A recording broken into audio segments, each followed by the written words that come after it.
All right, let's dive in.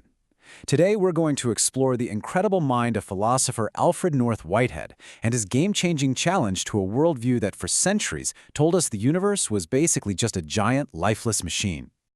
Now, get a load of this. Whitehead kicks things off with this incredibly bleak description. But here's the thing. He's not saying this is what he believes. Nope. This is his summary of how early mechanistic science saw the world. A universe completely drained of everything we actually experience. No sounds, no smells, no colors, just meaningless bits of stuff bumping around forever. And that right there is the question that lights the fire for Whitehead's entire philosophy. I mean, think about it. When you're watching a sunset or really listening to a piece of music, is what you're feeling just a trick of your mind, an illusion painted over a dull, boring reality? Or is something much deeper going on? So, to really get Whitehead's big idea, we first have to understand the problem he was pushing back against. He had a name for it, scientific materialism. And you gotta understand, this wasn't some niche theory. This was the bedrock assumption of science for hundreds of years. So what does that actually mean? Well, at its heart, the machine view says that the basic stuff of the universe is just inert, passive matter. It doesn't have any awareness, any purpose, any value of its own. It's just stuff. And it gets pushed around by physical laws, kind of like gears in a giant cosmic clock.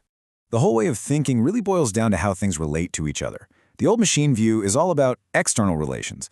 A great example is billiard balls, right? One ball hits another, they bounce off. But the collision doesn't fundamentally change what the balls are. Their relationship is just an accident. Whitehead comes along and says, no, that's all wrong. He champions internal relations, where relationships aren't just accidental, they literally define what a thing is. A thing is its web of connections to everything else. Whitehead argued that this entire mechanical model was built on two really big philosophical mistakes. He saw them as so basic, so deeply misleading, that we can kind of think of them as the unpardonable sins of this worldview. So sin number one is the fallacy of simple location. This sounds technical, but it's really about the idea that you can define a piece of matter just by saying it is right here, at this exact second, as if that moment is totally cut off from its past or its future.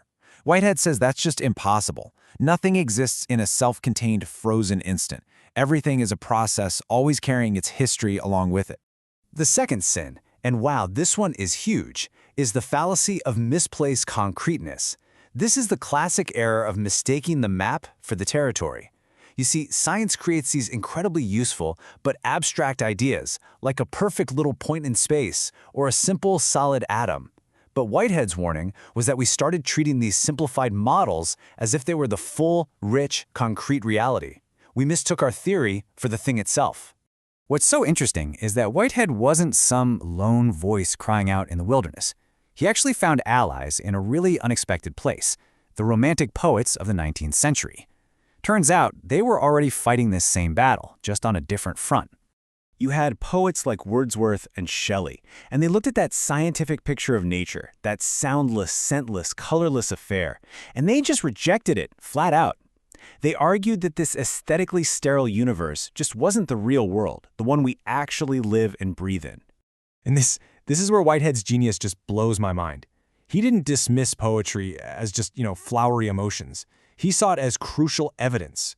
Poetry, he said, is all about concrete experience, the raw feeling of being alive in the world. For him, the beauty and value the poets were talking about wasn't just in their heads, it was vital data about the true nature of reality that science was completely ignoring. Okay, so after diagnosing the problem and finding some backup from the poets, Whitehead proposed something totally radical. He basically said we need to throw the whole machine metaphor in the trash and replace it with something dynamic, living, and deeply interconnected. Here's the shift in a nutshell. Instead of a machine made of static, senseless stuff, Whitehead asks us to imagine the universe as a grand organism. It's not made of things at all, but of dynamic, active events. In this view, everything depends on everything else, and the whole universe is a process trying to achieve something, value. So what's the fundamental building block of this living universe? It's not the atom, it's the event. And an event isn't a static object. It's more like a momentary pulse of reality, a moment of becoming. Every single event is born from all the events that came before it, and it gives birth to all the events that will come after. Whitehead saw this constant becoming as a kind of cycle. First, a new event starts by prehending, which is his word for it, grasping or feeling all the data from the entire universe's past. Then it pulls all that data together into its own unique moment of satisfaction. And finally, that satisfaction becomes a solid fact, offering itself up as new data for the next wave of events.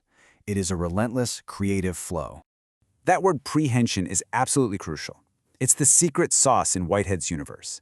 It's not just passive cause and effect, like one domino knocking over the next. It's a kind of active feeling or grasping that every event has for every other event. This is the glue that creates that deep, interconnected web of reality. To exist, for Whitehead, is to prehend. Okay, I know this is all pretty mind-bending stuff, but what are the stakes here? Why does it really matter if we see the universe as a machine or a living organism? Well, the answer changes literally everything. And here we get right to the heart of it all, in Whitehead's own words. Value, things like beauty, intensity, harmony, it's not something we humans just invent and project onto a meaningless world. For Whitehead, value is the intrinsic reality of an event. It's the very thing an event achieves in its moment of being. Just think about what this means. If value is baked into reality itself, then the universe isn't just blindly and meaninglessly churning along. No, it is a creative process with a real direction, and that direction is fundamentally about achieving value, about turning pure possibility into moments of real, concrete, beautiful satisfaction. And this leaves us with one last powerful question. If we aren't just cogs in some meaningless machine, but we are actually participants in this vast, creative, value-achieving organism, well, what does that mean for us? What is our unique contribution to this cosmic process of becoming? Now that is something to think about.